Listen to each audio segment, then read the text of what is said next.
February 7th, 2017, Tuesday of the 5th week in Ordinary Time. A reading from the book of Genesis.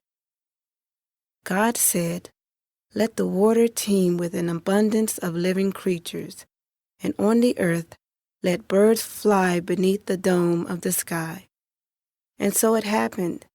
God created the great sea monsters and all kinds of swimming creatures with which the water teems, and all kinds of winged birds. God saw how good it was, and God blessed them, saying, "Be fertile, multiply, and fill the water of the seas, and let the birds multiply on the earth." Evening came, and morning followed, the 5th day. Then God said, "Let the earth bring forth all kinds of living creatures, cattle, creeping things, and wild animals of all kinds." And so it happened. God made all kinds of wild animals, all kinds of cattle, and all kinds of creeping things of the earth. God saw how good it was. Then God said, "Let us make man in our image, after our likeness.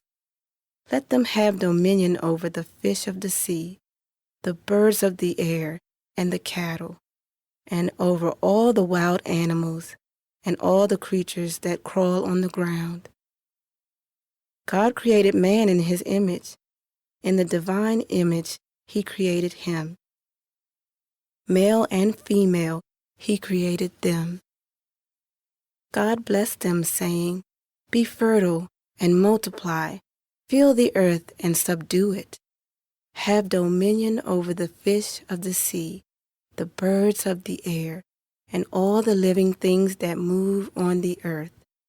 God also said, "See, I give you every seed-bearing plant all over the earth, and every tree that has seed-bearing fruit on it to be your food, and to all the animals of the land, all the birds of the air, and all the living creatures that crawl on the ground, I give all the green plants for food."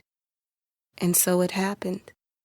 God looked at everything he had made, and he found it very good. Evening came, and morning followed, the 6th day. Thus the heavens and the earth and all their array were completed.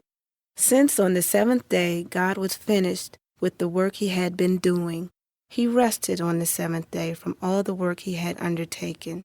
So God blessed the 7th day and made it holy, because on it he rested from all the work he had done in creation. Such is the story of the heavens and the earth at their creation. The word of the Lord. Responsorial Psalm. The response is, "O Lord our God, how wonderful your name in all the earth. When I behold your heavens, the work of your fingers, the moon and the stars which you set in place, what is man that you should be mindful of him, or the Son of Man that you should care for him? O Lord our God, how wonderful your name in all the earth. You have made him little less than the angels, and crowned him with glory and honor. You have given him rule over the works of your hands, putting all things under his feet. O Lord our God, how wonderful your name in all the earth. All sheep and oxen, yes, and the beasts of the field, the birds of the air, the fishes of the sea, and whatever swims the paths of the seas. O Lord our God, how wonderful your name in all the earth." A reading from the Holy Gospel according to Mark. When the Pharisees, with some scribes who had come from Jerusalem, gathered around Jesus, they observed that some of his disciples ate their meals with unclean, that is, unwashed hands. For the Pharisees, and in fact all Jews, do not eat without carefully washing their hands, keeping the tradition of the elders. And on coming from the marketplace, they do not eat without purifying themselves. And there are many other things that they have traditionally observed: the purification of cups and jugs and kettles and beds. So the Pharisees and scribes questioned him, "Why do your disciples not follow the tradition of the elders, but instead eat a meal with unclean hands?" He responded, "Well did Isaiah prophesy about you hypocrites, as it is written, 'This people honors me with their lips, but their hearts are far from me. In vain do they worship me, teaching as doctrines human precepts.'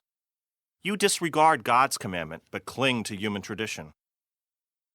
He went on to say, "How well you have set aside the commandment of God in order to uphold your tradition. For Moses said, 'Honor your father and your mother, and whoever curses father or mother shall die.' Yet you say, 'If someone says to father or mother, any support you might have had from me is korban,' meaning dedicated to God, you allow him to do nothing more for his father or mother.